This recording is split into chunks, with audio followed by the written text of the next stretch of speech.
In this video, we will explain the QloApps custom code on header. It helps you add custom code in the configuration page, and once you save the code, the custom header is displayed on the front end.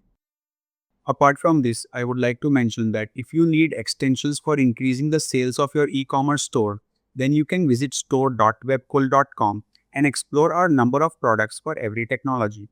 We also have the user guide for the same in our blog sections, from where you can check the features and configuration and get to know the functionality of the extensions as well. Now let's move back to our video.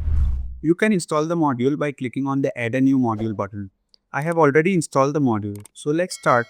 That the module offers flexible content display for sales, announcements, banners, and offers at the top of the site. It supports custom HTML and CSS for full design control. That it integrates easily with minimal expertise, is mobile friendly, and ensures content looks great on all devices. That seasonal offers can be managed and updated quickly. I will show you how to create a header. You can paste your HTML and CSS code there and click on Save. Now let's see how it looks on the front office. The custom header looks like this. So that's all about this module. So this is the functionality of this module. I hope you liked it.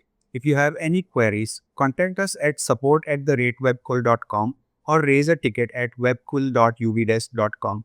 Thanks for watching and subscribe to our channel and hit the bell icon for the latest update.